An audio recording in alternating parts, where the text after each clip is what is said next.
And we continue learning Mesilas Yesharim Yoimi, continuing the 19th chapter, the chapter about Chasidus. We're holding on page 399 in the Artscroll Mesilas Yesharim. And now the Ramchal continues this chapter, moving and shifting gears a little bit. Says the Ramchal, there's a third component to Chasidus, which is what? Chasidus in machshava. Till now, we've been discussing Chasidus in Maisa, which we, of course, broke up into three subcategories. We had Ahava, we had Kina, and we had Kina, we had Ahava, and what was the first? We had Deveikus. And now we shift into Machshava with Chasidus in Machshava. Says the Ramchal, till now I'm talking about Chasidus as it relates to an action, as it relates to indeed. Now says the Ramchal, we're going to go into the mind and discuss Chasidus as it develops in one's kavana and one's intent.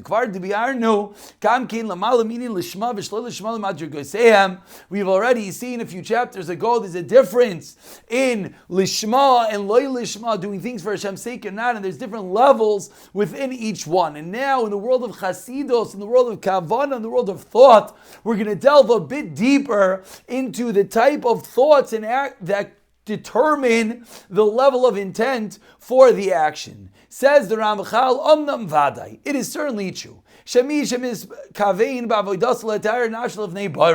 Let's say, what's your intent when you serve Hashem? You come to daven, you come to do a mitzvah, your thought process is, I want to purify myself. I want to retire. Leman, for what reason? Tizke l'sheves as one of v'chlal Yesharim v'chasidim. I want to sit amongst the Yesharim, the upstanding individuals, and the Chasidim. Lachsas b'nayim Hashem l'vakar b'echaloi. As David HaMelech Tehillim teaches us to behold the wonders, the pleasantries of Hashem, and to often frequent Hashem's house, and together with this is to receive the word in Olam Haba. You can't say that such a kavana to hang out with the Chasidim, to hang out, to frequent Hashem's house, to get to Olam Haba, you can't say it's a bad intent. However, you also can't say that this is the highest level. Why? Because there is an element of personal desire. It's true, it's personal desire in the highest level of Olam Haba, of Chasidim, etc. But it still is a level of personal desire.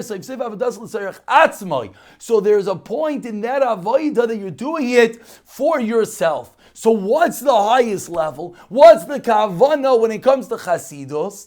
Kavana ha'amitos, the true kavana, mesuya b'chasidim shetarchu v'shtadu lasiga. The chasidim toil to reach this lofty level. Hu sheya adam ovid rak. You're serving Hashem only leman asher kivoidai shala adayin baruch hu yigdal v'yirba. An incredibly lofty lol. I'm serving Hashem. Why? For Him, for the Creator, that His name, that He should be greater and larger in this world.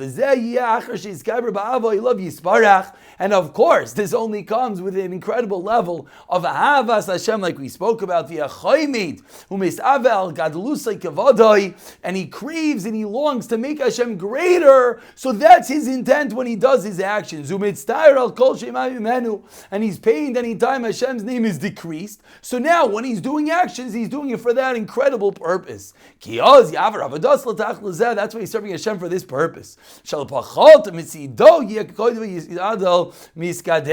Why? So he could do his part. He sees Hashem's name in some level, not at the highest level. So the Chassid thinks, I, with my avodah, can make Hashem on the highest and loftiest level.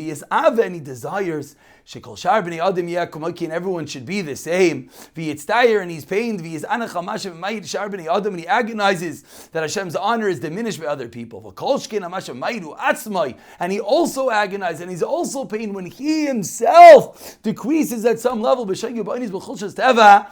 it's because it was a purpose or not, whether it's because he's a human being, it pains him when he doesn't do everything with the utmost intent. It's impossible to guard oneself from sin at all time. Like Koheles Shlomo HaMelech teaches us in Ke'elas K'adam Ein Tzadik Ba'aretz Sheyasa Tov Lo Yachateh. There's no man who does only good and never sins. Continues the Ramchal, but Davar Zeh Bi'aru B'Tanat V'Eliyahu Zachar L'Tov. Eliyahu Hanavi in Tanat Eliyahu talks about this level. Amru, they said, Kol Chacham Yisrael Shishma Divrei Torah La'amito. Anyone in Israel that has true words of Torah, Misaneach Al Kavodesh Al Hakadosh Baruch Hu Al Kavodesh Shal Yisrael Kol Yamav, and he agonizes over the kavod of Hashem. Umisave, and he longs. Umeitza, and he's paying l'chvod Yerushalayim. U'l'chvod Beis Hamikdash, and what does he worry about all day? Yerushalayim Beis Hamikdash La'sheua Shetizmach B'Karv Likunis Gulia. And what's he anxious about? He's anxious about the salvation. He can't wait for Mashiach. Zoichel Ruach HaKodesh B'Dvarav. That brings a person to this lofty level of Ruach HaKodesh. And we finished in this that we're talking about today, doing things purely, solely for the kavod, the honor, the glory of Hashem, is the pure and optimal intent when serving Hashem. It has nothing to do with one's personal pleasure. Purely for Hashem and to sanctify His name. And Hashem's name is sanctified when His creatures, His creations do His will. This is what the Chazal have taught us, that who's a chassid if you act with chesed towards Hashem, the ultimate chesed, doing things only for the purpose of Hashem, an incredibly high and lofty goal. We'll pick it up from here in the next year. B'siyata Dishmaya.